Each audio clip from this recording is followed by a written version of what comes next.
Aloha, this is Rada and Tone. Welcome back to Moku Maui Live, the spotlight from Akaku on the North Shore community. I've got with me Brian McCafferty. And Brian, you have been involved in youth programs for how many years now? Since 1994, we started with the Paia Youth Center, and then our Teens on Call program began. It grew out of the Paia Youth Center project. Yeah. Right, you're here to talk about Teens on Call, Teen Force, which is basically we use labor as a way to teach kids how to be productive, right?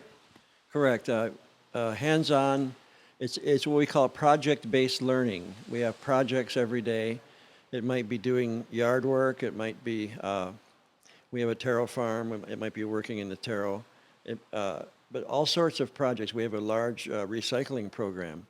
So the hands-on project-based learning, and we pay the students what we call an educational stipend. So they're paid, and we feed them a good meal, and we transport them. So we make it easy for them, but we want them to develop a work ethic and develop the ability to be productive workers.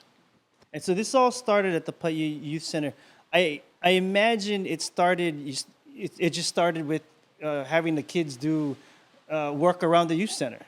Well, actually, in 1993, July 1993, there was a fire that burned the upstairs of this building on the beach in Paia. It burned the upstairs, but it didn't go through the roof. The house was built really well. It was at the time being used by missionaries from Doris Todd School. But after the fire, the Doris Todd School people, they were going to pull out. They knew that I wanted to start a youth center there if they ever left. At the time I was taking young people out paddling in a canoe that I had, and I left the canoe there next to the house. That's how I came to know the Doris Todd School people. So they knew that if they ever left, that we wanted to put together a youth center because we had a lot of young people in the streets, causing problems. So when the fire occurred, things transpired. Actually, Alexander and Baldwin, Bob Sasaki, they took a chance on us. They knew we didn't have insurance, but they said, be careful. And we put the young people to work taking all the burned lumber out of the upstairs of the house. That was their first work assignments. We got the most Kolohe rascal young people. We bought them 10 hammers and 10 crowbars, and we took all the burned lumber out of the upstairs of that house. And the fellows at the Paia mill, sugar mill, the electricians, Ted Akpal, the head electrician, said, "You take out the old wiring out of that house, we'll rewire it for you." So that happened all very quickly, but the young people threw themselves into it, took all the burned lumber out, took all the wiring out from between the walls. It was a lot of work. And so that opened my eyes and showed me how it transformed their behavior. And of course, I was paying them. I told them, I'll pay you $3 an hour plus food. That was back in 1970, so it was worth a little more money then. But they had a great time. And we also said, you've got to stop your Kolohe behavior. You got to stop the graffiti. You got to stop harassing the tourists, so forth. And they did, because they wanted that building and they wanted the support of the community. So the rest is history. It's a fantastic youth center now. That's an amazing story. I had not actually heard. I'm from Paia. I had not actually heard how the Paia Youth Center had started. Yeah. I do remember it being a former Doris Todd building, right. And I don't remember the fire, but well, that's amazing. So really, the teen workforce built the center. Well, we cleaned it out, and we cleaned it out so that it could be used. And so we got classes going in there right away, taekwondo and hula and aikido. It still smelled like smoke, but we just took all the sagging ceilings out downstairs, and we got it going. And then we formed a nonprofit, Paia Youth Council, Inc. And I knew that, it's not something for me to be in charge of. So we elected got a board of directors and so forth, and let the board of directors take it over.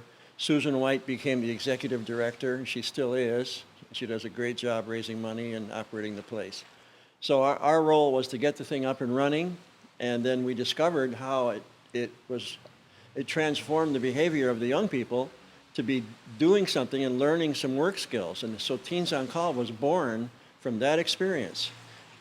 After that experience, I'd be driving out through town, and the kids would be yelling out, "Work, work!" Honest to God. That's I want to give a shout out. There's a guy you mentioned, Mr. Akpal. He's the father of one of my best friends. Very charitable man. He's always donating his electrician skills to the Holy Rosary Church and the center. He's a great man. Never asks for recognition or anything. He just goes in there and does the work. And Susan White is fantastic. I know she has said that her only thing is she wants more local parents to get involved with the kids that are down there. So if you're a local parent, you have a kid at the Paiute Youth Center, go down and ask them how you can help. Don't let them do all the work. But that's great. What kind of, so do you ever talk to the original kids that helped to clean out? Yeah, we're actually all very close. This is a small community, as we all know, small, wonderful community. So our beginning Teens on Call group was the one that started with the youth center. And of course, I cannot emphasize enough the help that the plantation gave us. Unbelievable. There's not time for me to say it all, but anytime we needed anything at the youth center, for 5 years in a row, one of our biggest fundraisers was the haunted house. And the guys from the mill up here, Paiute Mill, would come to the youth center, and they would remake the whole place into a fantastic haunted house. And we'd rake in $5 or $6 grand every time, thanks to them. And then they'd come back and clean it up. They also put the grease trap in for the restaurant or for the certified kitchen. They did so much, such a great part of the community.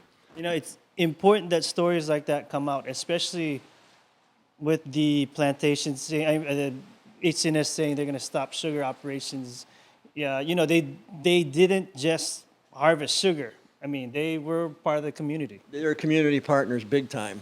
So we're really, really going to miss them. And of course, A&B, people, it's popular to criticize A&B, but A&B is made up of people who are in the community, all cultural backgrounds, and they have families and they have children, and they've always been very helpful to the youth center and to all the projects around Pai. In fact, all through the community, they do an awful lot, and so they should get credit for all the things they do as community partners. So, hey, I'm sure you came here with a message, Brian. Is workforce in need of anything? You need kids? You need funding? Well, our mission is to engage young people in project-based activities, projects, which teach them work skills and help them develop a work ethic, an honest work ethic. No excessive talking, turn off your cell phone, no stealing, no stealing of time, no stealing of anything. Be an honest worker and a team player. Lokahi is working with other people, lokahi. And so there are a number of Hawaiian values that we try to encourage with young people. And being a team player, working as a team to accomplish the tasks. And at the end of the day, they look back, the young people, and they see all the work they've done. We do all sorts of, we got a lot of contracts, yard work, landscape maintenance, moving jobs, just a crazy amount of things. We have a taro farm in the country. So all these things the young people accomplish, they learn, they practice good work habits, good work skills, develop a work ethic. And so you asked me earlier if I run into the original people. Sure, the original people are now in their 30s. We have some of their children in our program. Wow. Yeah. Talk about coming around full circle. It's beautiful. It's a big love story. Yeah.